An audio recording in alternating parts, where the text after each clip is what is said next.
What you are about to hear is real. See you later. Goodbye. See you later, Tommy. This is Donn Reed, police recorder. Tonight you're going to ride with Detective Unit 5-6 on the Nightwatch.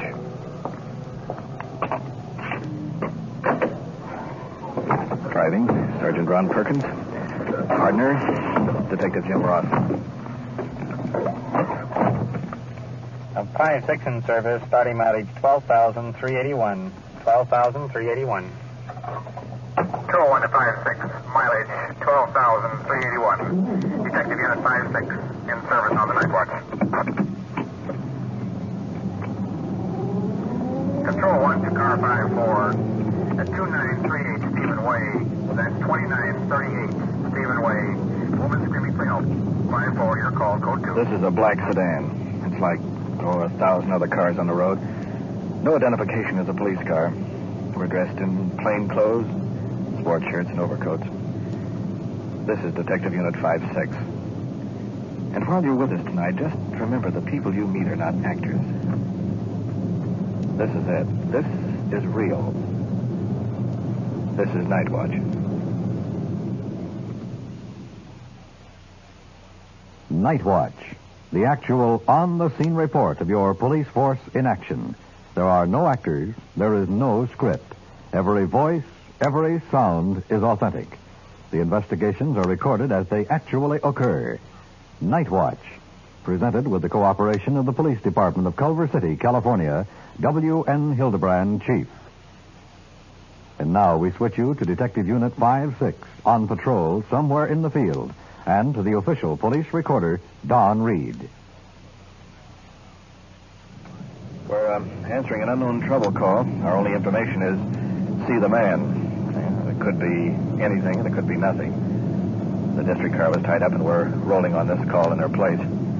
That's a new housing project out here, and we've had difficulty finding the street, but we're on it right now. 53, IS 23035. Just a matter of seconds, Don. We'll locate the number. Flashlights along the curbs. It's 26, 22, 18. Here we are.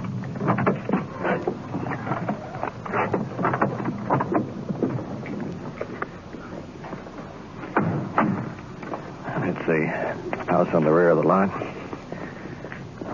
Wind blowing across here tonight. The man up the walk. Apparently the one we're supposed to contact. You the one that called the police? Yes, the lady in the back asked me to call. All I know is that her little girl has been crying and carrying on in there. Okay, we'll check it out. Thank you.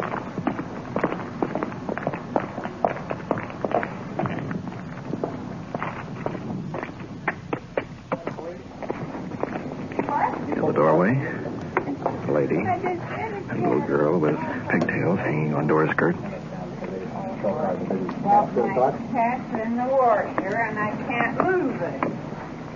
Cat's still alive? Maybe I heard that wrong. Still alive. Sounded like she said the cat was in the washer. And the time Go on the back porch and see what it's all about. And I couldn't move it at all. It's down the bottom part. I pulled the hose out, but let me get out of your way. Okay. How long has he been down there? 2 or 3 hours. Cat, apparently Why? stuck Maybe up longer. the agitator of an old-fashioned washing machine. You're sure it's still in there? Yes. Little side panel on the side of these washing machines. Yes, but you see, I couldn't get to it to unscrew it. That was the trouble. It must be a little cat to get in. It's got to come out the same way. Why don't you try reasoning with him, Ron? The cat?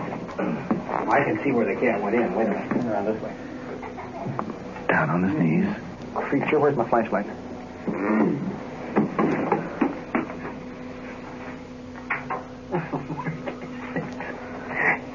It's a kitten. It's clear back at the far end of the... Just tied up in there? No. I don't think the kitten turned at all.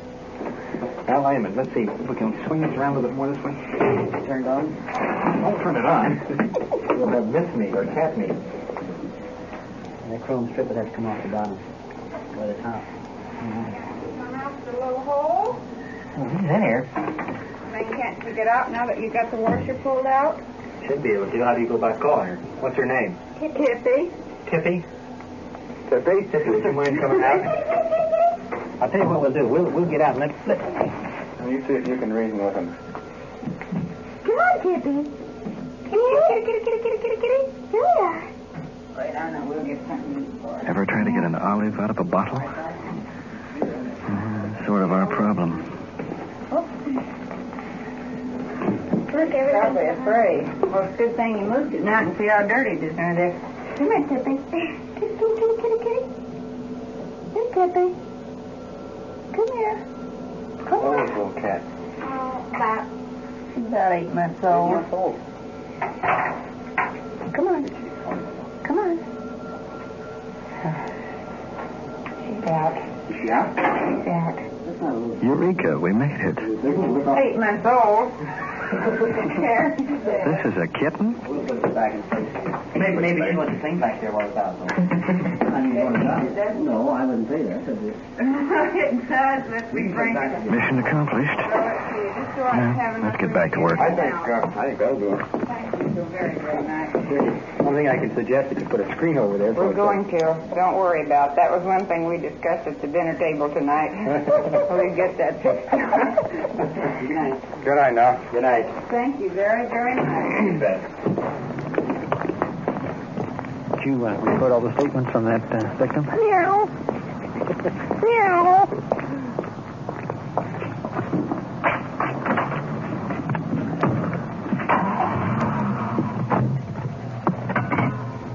5-6-1 on the unknown trouble call. The victim was a pussycat. He's liberated from the washing machine.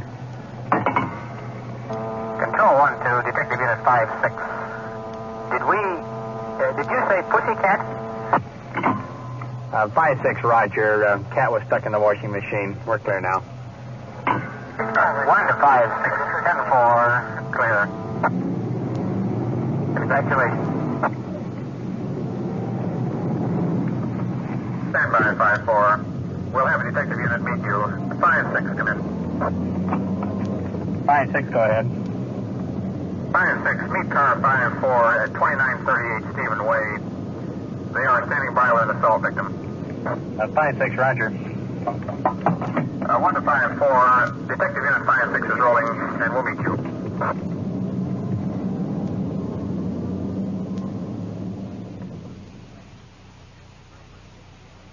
You are listening to Nightwatch and following the activities of Detective Unit 5-6 on its tour of duty. Remember, the people and sounds you are hearing are real, and the investigations are recorded in the field as they actually occur. We'll bring you the final results of tonight's action at the conclusion of Nightwatch. What are your plans for this coming Saturday morning? Working at home, finishing a pair of kitchen curtains, or cleaning out the garage?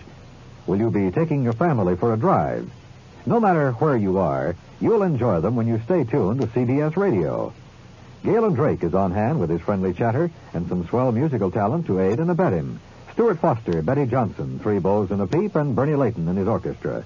There's a fast-moving show with Robert Q. Lewis, who has Ray Block and his orchestra, Earl Wrightson, Lois Hunt, J.P. Morgan, and Jan Arden to add to the merriment and music. And for drama, there's romance for touching love stories. City Hospital with its glimpses into the lives of doctors, nurses, and patients. Gunsmoke for action-packed adventure, Western style. That's just part of the story every Saturday here at the Star's address. And now we switch you back to Detective Unit 5-6, somewhere in the field, and to the official police recorder, Donn Reed.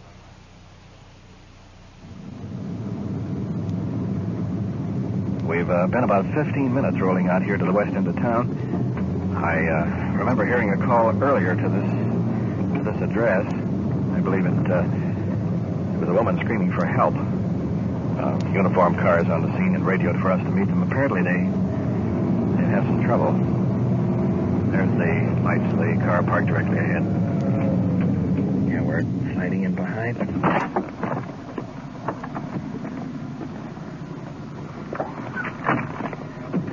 It's a new house.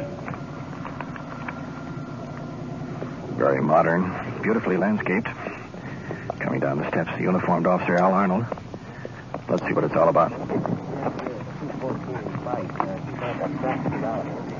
And her boyfriend who was served 5 years in Quinton for killing his wife and then attempting to commit suicide, had her out the night in her car and said he was going back to Quinton, but before he was going to take her with him, and he beat the devil livings out of her.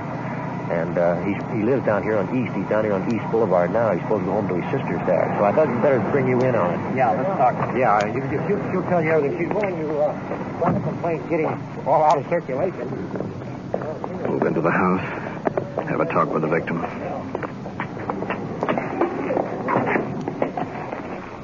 Howdy. Let me ask you some questions. Inside.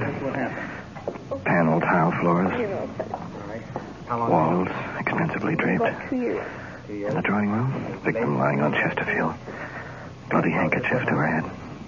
We went out there and had a few drinks and had dinner together. And I don't know what you want to know. Well, tell me how the fight started, how he There was no fight started. He wanted to come over here to my place, and I didn't want him to come over. He's staying over there for his sister-in-law and his brother.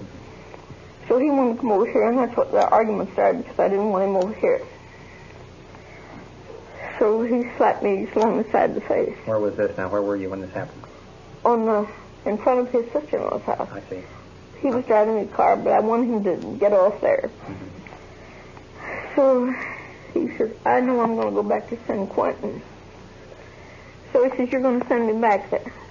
He went in court and got a divorce. He's only been married 2 months, and he got a divorce because his wife filed a complaint against him and said that she was afraid of him doing her bodily harm. But he's telling me how much he loves me. And he just hauls up and hits the side of my head, and he puts my neck over the back of the car, and I just scream, wouldn't you if you're going to get your neck broke? He says, I killed one, I says I can kill another one. Has he been up? 5 years. What for? Killed his wife. Did he use anything on you besides his fist or hand? That's all he needs to use. You can see him looking at me. Let me take a look at yours. How about your teeth? Did he hurt any of your teeth anywhere? Lord, he just hit me in the top of the head. He hit my head over there. Anywhere in the ribs or anything like that?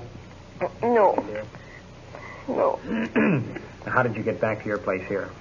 He drove up here in the back in one of his parking lots. And he said, if you scream, I'll kill you.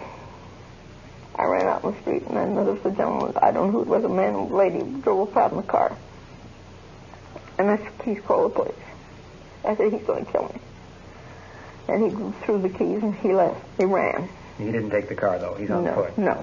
What's he wearing? He said his sister-in-law's. I just called her. All right, what's he wearing? What's he wearing?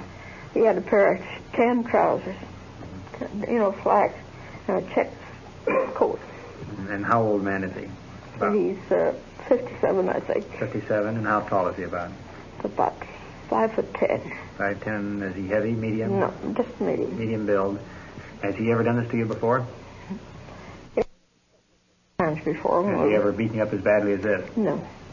Do you want to sign a complaint on him? Yes, definitely. You want to follow through with the arrest and everything like that? Yes. Now you understand we will assist you in making the arrest. But you will have to make the arrest, and you will have to sign the complaint and appear against him. So we will assist you and give you protection. Thank you. Okay? Do you want to go with us so we be sure we have the right man then? I shall. See what we do. Assisting victim to her feet. Coat on. It's kind of cold outside. Coat on. Heading now for our detective unit. You know the house when you see it, don't you, ma'am? All right. You live here all by yourself? Yes.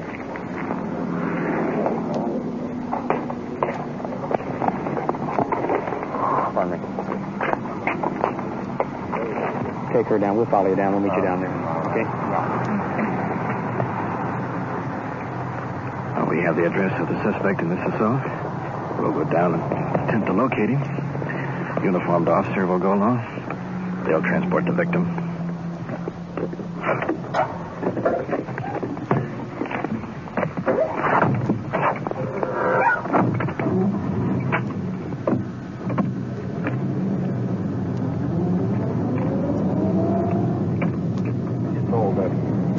fellows here that been drinking. But some of this unsteadiness is undoubtedly caused by her injury, her black eye, and the cuts and bruises. 5-6-1 worked here on the home of the victim of this assault, and en route to question the suspect. Car 5-4 will assist us. 1 to 5-6, 10-4, KMA 394.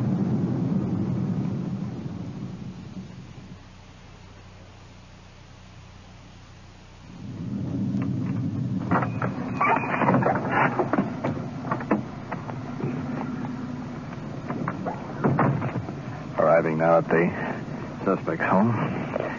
The victim will stay in the car. 2 uniformed officers to the rear, just in case. Lots of big, tall trees here, and the wind blowing through them. We'll go up to the front. Back.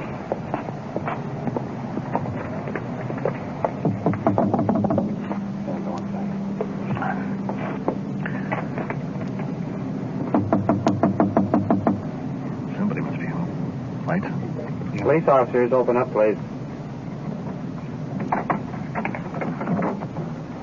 Can we come in and talk to you, please? Moving in. Apparently sister of suspect. Where is he? I don't know. Is he staying here with you? Yes. When did you see him last? About 7:30. Are you here by yourself? Mm-hmm. No one else in the house? No. My husband hasn't come home even. Do you have any objection if we look around? No. What's the matter? Well, we want to talk to him about a little fight that occurred a little while ago with a friend of his. Has he come back at all since? Well, yes, he's here. He's in bed. Let's get him out. How about this? Woman looking a little sheepish. You go ahead. Pointing to the bedroom. Moving into a side room. Howdy. Flick on the light. Suspect jumping up in bed, shaking his head. He can't believe his eyes. I don't mind if I look under the covers, eh? I'll be sure you don't have a gun or something. No, don't be silly, man. Look how they cover you. What happened down here? Oh, she just got drunk. That's all. Did you hit her? I just slapped her, but she just told me all the doggone names in the garage meeting now. What started it? Well, she just got drunk on me, that's all. You been drinking tonight, sir? Yeah, little, yeah. How did she get the black eye and the cuts and bruises on her? Well, I just slapped her, because she just called me more doggone name you can take a fist at. No, I no. Detective Ross checking, make sure there's no weapons around. Is this, are you related? That's my sister. Did you inform her to tell us that she weren't here? No. Why did you do that, ma'am? Oh, just to protect him. I didn't mean nothing by it. Well, I'll tell you, how about getting your clothes on with us and so I can find out what it's all about? Sure, I'll be tickled to death. Suspect out of bed. Red flowered pajamas. Slipping his trousers over them. And she just told me all the doggone names you can take a fist at. She bit me on the finger. That's when I... Sure, I'll be tickled to death to go away. Perkins checking his coat for any possible weapons. Not that we're suspicious. Just don't take chances. Yeah, absolutely. Okay, good enough. Pick up that finger, sir. On into the front room.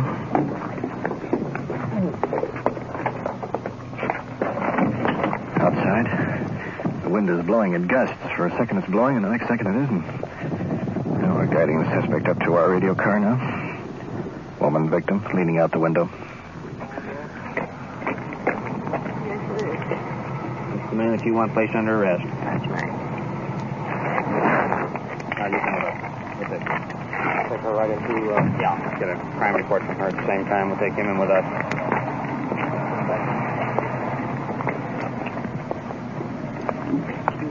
We'll take the suspect in our car, head back to the station. 5-4.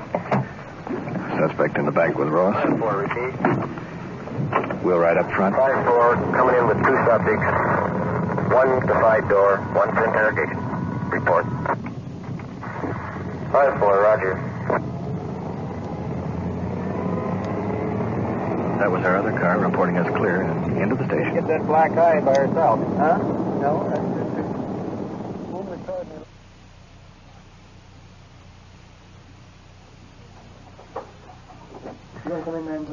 This is the Detective Bureau. Into the office. The victim of the assault. Detective Ross. Officer Arnold assisting. Still badly shaken. We'd like to find out a little information, if we can, on this situation. You understand the seriousness of this charge that you're placing against him? Yes, I don't want it to be too severe. Well, we have no say on the penalty at all. We're arresting officers. We're assisting you in making a citizen's arrest. You are the one that will sign the complaint, and then it goes before a judge, and we have nothing to do with it from then on. Well, when he choked and slapped me and put my head over the back of the seat tonight, he says, I'm going back to San Quentin, and he says, I don't give a... So all I would ask is for him to just leave me alone. Do you think that he's released now, that he'll give you more trouble? I don't think so. Because he's afraid. Well, we want to talk to him a few minutes, and then we'll talk to him. But I don't think that he should do anything like this to me. Al, do you want to bring him in here? Would you wait outside then for a few minutes, please? Yeah.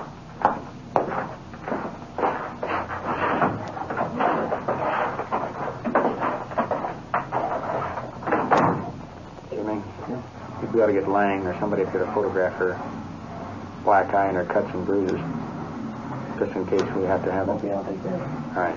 Now, that black eye is getting worse. Is it? Yeah, when I first saw it... That's black eye. Well, when I first saw it, it was just right in this area. I see now it's spreading down. You slugged her around. Yeah. It did, all right. So, it didn't look like a fresh black eye. You know how he killed his first wife? Huh? No. Stuck a gun in her mouth. Are you kidding? No, I'm not. You stuck a gun in her mouth? Yeah. Then he tried to kill himself. See the mark in his throat? Was it a suicide pact, probably, or? It must have been. That's what that court's probably figured, because they give him something to be murdered. You want to sit down over here? Coming in. Suspect. Short, stocky. Hair streaked with gray. Powerful arms and hands. How old are you? 57. How many times have you been arrested? This is my second time. Second time? What was the first one for? Second-degree murder. And when was that? 1946. And how much time did you spend? 5 years and 2 months. What caused your arrest on it? What were the circumstances? My wife. Like I say, if I have to go back to the penitentiary, I'll go back. Well, it's too bad you bring it on yourself, though. No, I didn't bring it on. She helped bring it on. Well, what happened tonight? How did the beef start? No. Like I said. When you got back there in front of your place is where it started, wasn't it? No, it started at this... This bar? Bar. What's the name of that bar? No, but I don't care the name of the bar. Well, it started right there. Anyway, we took off, I see. And then we started in front of my sister's place and my brother's place. And she started to cuss me out. So I told her, keep quiet. I said, why was she cussing you out? Because she was drunk. She always does. Okay. When she gets drunk, she always cuss me out. She called me a wife killer. And she started calling me all different names. So I said, keep quiet. I said, I'll slap the living out of you. Which I did. I'll agree with you. I did. I slapped her. Like I said, I'll probably go back to the penitentiary and finish. How many times did you hit her? That I wouldn't know. I wouldn't say now. I'm not going to commit myself on that. How come you didn't control yourself? Well, I just couldn't. I don't know why. How come you just didn't say, good night, I'm going home? Well, I just couldn't. You're in love with her? I'm sorry, sir. I'm in love with a woman. You can say that again. You going to marry her? Hmm? You going to marry her? I would, yes, if she would. Well, let's see what happens. Bob, in the meantime, you want to put him in the detention cage? Yeah, you want to...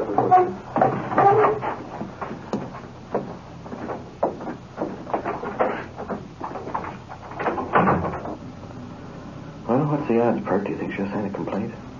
We can't make an arrest with that one. And based on past experience, she probably won't even sign a complaint. We'll have to turn him loose. Yeah, could be. What you have just heard is real. The investigations were recorded as they actually occurred. And now back to police headquarters and Chief W.N. Hidebrande. As you toured the Nightwatch tonight, I think we agree the first case of the cat stuck in the washing machine needs no further explanation. But a little humor in any profession has always proved good for morale. The final case of the woman who was a victim of an assault is a graphic example of a real police problem. A uniformed car and a detective unit were tied up for 3.5 hours during this investigation when sufficient facts were made evident to arrest the suspect. The victim, however, refused to sign a complaint. Since the officers were not present during the assault, they had no authority to make an arrest without the signed complaint of the victim.